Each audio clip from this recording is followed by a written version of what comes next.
Assalamualaikum warahmatullahi wabarakatuh. Jumpa lagi bersama Safiu. Bagaimana kabar kalian? Semoga kalian dalam keadaan baik-baik saja dan sehat walafiat serta dimudahkan segala urusannya. Amin. Kali ini saya akan mengganti layar LCD Oppo A60 yang kondisinya gelap seperti ini. Kita langsung saja mengeksekusinya. Kita akan bukain terlebih dahulu untuk tutup belakang atau backdoor-nya. Kita lepasi tutup belakangnya ini dengan menggunakan blower uap atau hair dryer atau menggunakan separator LCD sebagai pemanas tutup belakangnya untuk mempermudah pengangkatan tutup belakangnya atau pelepasan tutup belakangnya.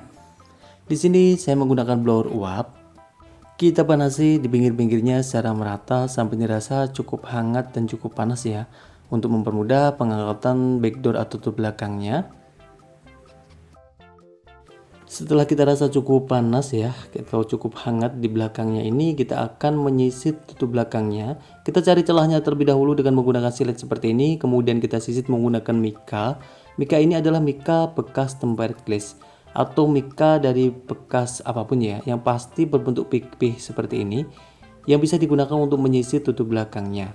Kita akan menyisir sampai tutup belakang ini terlepas dengan sempurna. Setelah kita melepasi tutup belakangnya, kita akan melepasi baut-baut penutup mesinnya atau di bezelnya ini. Kita akan melepasi satu persatu baut-baut penutup mesinnya ini. Sambil menunggu, alangkah baiknya jika teman-teman bantu menekan tombol like dan subscribe-nya. Apabila sudah, terima kasih, semoga dimudahkan segala urusannya. Apabila belum, juga terima kasih, semoga juga dimudahkan segala urusannya. Semoga juga dimudahkan dalam menekan tombol like dan subscribe-nya. Terima kasih. Dan kita lanjutkan dengan pelepasan bezelnya tadi atau penutup belakangnya ya, penutup mesinnya ini. Kita melepasi, ada fingerprint di sini, kita lepas dulu untuk fingerprintnya, fleksibel fingerprintnya ya. Kita lepas untuk soket baterai, kemudian kita lepas soket LCD-nya. Dan kita akan mencoba layar LCD yang baru. Kita pasang terlebih dahulu untuk soket LCD-nya, kemudian kita pasang untuk soket baterainya dan kita nyalakan handphonenya. Kita akan menunggu sampai handphone itu masuk ke menu utamanya.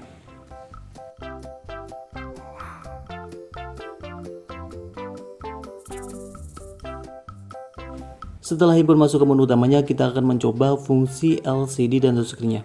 Kita akan meyakinkan fungsi LCD dan touchscreen-nya ini berjalan dengan normal. Kita akan mencoba dulu untuk masuk ke menu pengetikan seperti ini ya. Kita masuk pengetikan. Kita akan coba mengetikkan huruf dan angkanya satu persatu seperti ini. Kita yakinkan pengetikannya terketik dengan nyaman dan enak saja, tidak ada masalah dalam pengetikannya.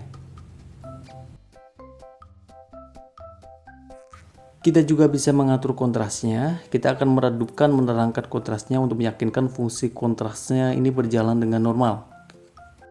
Dan kita akan mencoba lagi untuk menahan dan menekan salah satu icon seperti ini.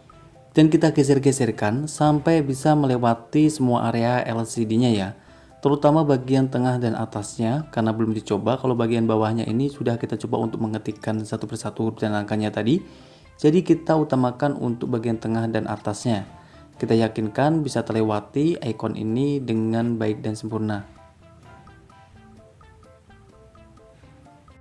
Dan kita coba untuk merespon handphonenya, kita redupkan kemudian kita nyalakan handphonenya untuk meyakinkan bahwa fungsi lampunya ini berjalan dengan normal.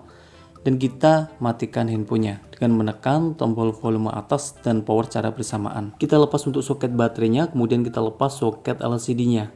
Dan kita lanjutkan dengan pemberian panas pada LCD-nya guna mengangkat layar LCD-nya serta mengangkat baterainya. Di sini saya menggunakan separator LCD, bisa juga menggunakan blower uap atau hair dryer atau menggunakan alat panas lain. Yang pasti alat panas ini digunakan untuk mempermudah pengangkatan LCD serta baterainya. Bisa juga menggunakan cairan berupa glue remover atau glue picker guna melemahkan lemnya, mempermudah pengangkatan LCD dan baterainya. Setelah dirasa cukup panas, kita lanjutkan dengan pelepasan baterainya. Kita lepas baterainya dengan cara menariknya seperti ini. Dan apabila masih terasa susah ya dan keras, kita bisa menambahkannya cairan, bisa menggunakan glue remover, glue picker atau menggunakan thinner. Kita tetesi sedikit-sedikit di pinggir-pinggir baterainya ya. Kita tarik seperti ini, baterainya pelan-pelan saja sampai terlepas dengan sempurna. Dan kita rapikan baterainya. Apabila ada lipatan-lipatan di baterainya, kita rapikan sebisanya mungkin ya. Dan kita lanjutkan dengan pelepasan untuk plastik yang di belakang baterainya.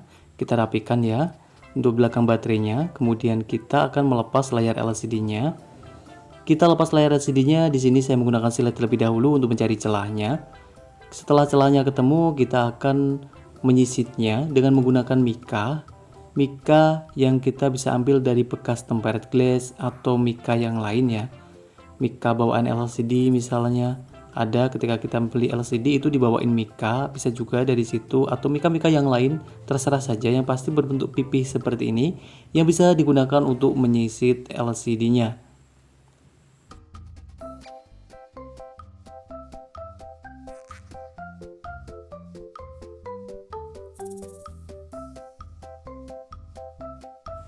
Dan kita lanjutkan dengan membersihkan bekas-bekas lem yang menempel di pinggir-pinggir body frame-nya seperti ini.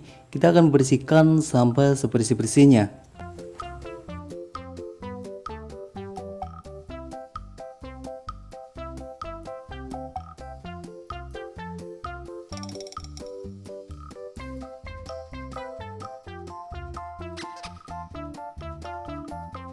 Dan kita lanjutkan dengan merapikan LCD yang baru. Kita bersihkan segel-segelnya ya. Yang ini boleh dilepas, boleh juga tidak dilepas ya. Kalau ingin dilepas saja.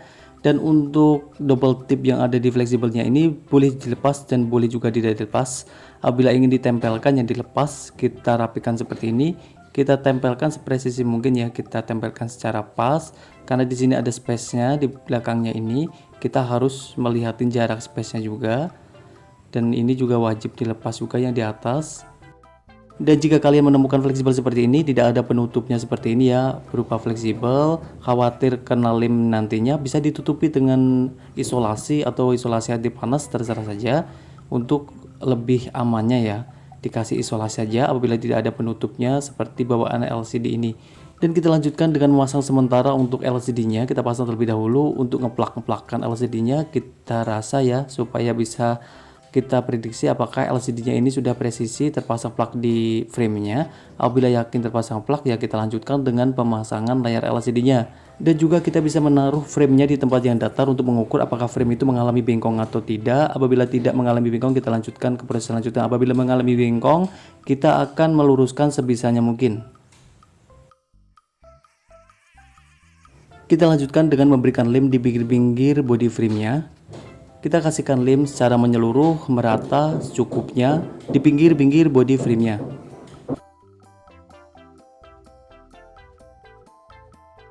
Dan perhatikan untuk bagian atas ini ada lubang sensornya. Untuk dihindari saja, tidak usah dikasih lem secara berlebihan atau bahkan tidak usah dikasih lem sama sekali.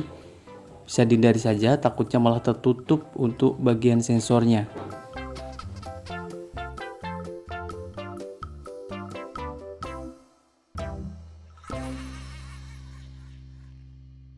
Dan kita lanjutkan dengan pemasangan layar LCD-nya. Kita masukkan secara sempurna untuk fleksibelnya terlebih dahulu. Kita yakinkan masuk.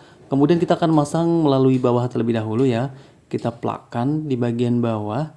Kita presisikan, kita senterkan antara kanan, kiri, atas, dan bawah. Kita yakinkan LCD ini terpasang dengan plak dan sempurna. Kemudian kita akan menahan sementara dengan menggunakan karet seperti ini. Bisa juga menggunakan isolasi, bisa juga menggunakan alat penahan LCD. Apapun penahannya, yang pasti alat penahan ini hanya digunakan untuk menahan LCD, tidak mempressing secara berlebihan untuk LCD-nya. Ini saya kasih banyak, cuman di sini tidak saya lipat, cuma sekali-sekali saja. Jadi terlihat banyak karetnya, tapi sebenarnya ini kendor-kendor saja, tidak sampai kencang. Karena memang tidak perlu kita untuk mempressing berlebihan ya LCD-nya. Secukupnya saja karena hanya untuk menahan sementara sampai dirasa lem itu kuat dan kering. Dan kita tunggu kurang lebih sekitar 30 menit sampai 1 jam sampai dirasa lem itu kuat dan kering. Setelah dirasa lem itu kuat dan kering, kita akan melepasi semua karet-karetnya. Dan kita akan melanjutkan dengan pembersihan bekas-bekas lem yang menempel di pinggir-pinggir LCD-nya. Kita akan membersihkan bekas-bekas lem itu sampai sebersih-bersihnya ala kadarnya.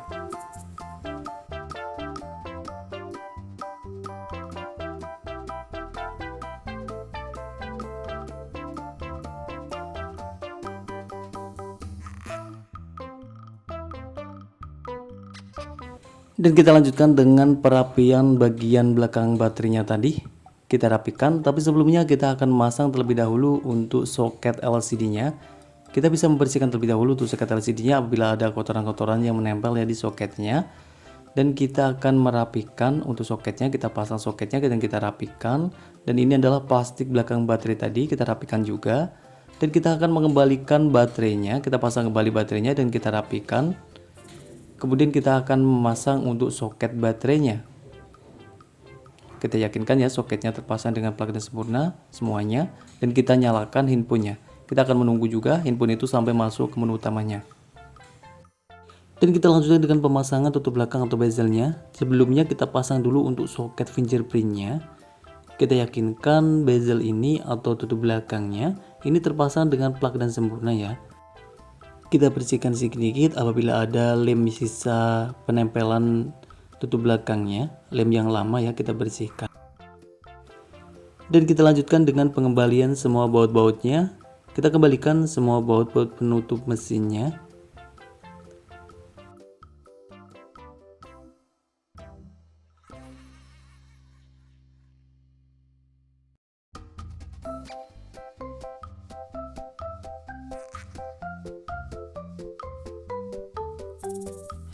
Dan kita lanjutkan dengan pemberian lem pada penutup belakangnya atau backdoornya. Kita kembalikan untuk backdoornya ini. Sebelumnya kita kasihkan lem seperti ini. Bisa menggunakan lem berwarna putih atau lem berwarna hitam ya. Di sini saya menggunakan lem berwarna putih. Dan kita tunggu sejenak karena menggunakan lem berwarna putih biar nanti bisa langsung terpasang dengan sempurna saja. Setelah ditunggu cukup saja ya, dirasa cukup ya, mungkin sekitar 5 menitan. Kemudian kita akan memasang untuk tutup belakangnya dan bisa langsung terpasang dengan sempurna saja. Kita plakkan, kita senterkan, kita presisikan di body frame-nya.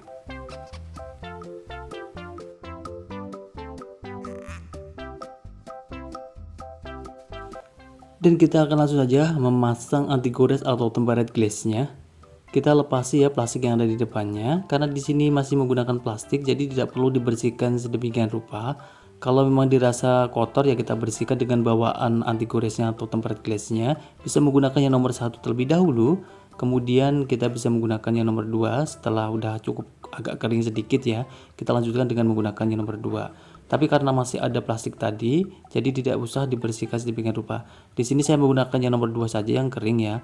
Saya bersihkan saja kalau ada kotoran-kotoran sedikit yang menempel. Setelah dirasa cukup bersih, kita akan langsung saja memasang tempered glass-nya.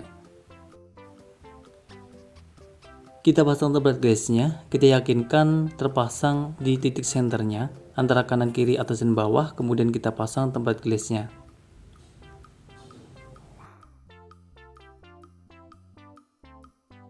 Dan kita akan mencoba lagi fungsi LCD dan touchscreen-nya. Kita yakinkan fungsi LCD dan touchscreen-nya ini berjalan dengan normal. Cukup sekian, semoga bermanfaat. Wassalamualaikum warahmatullahi wabarakatuh.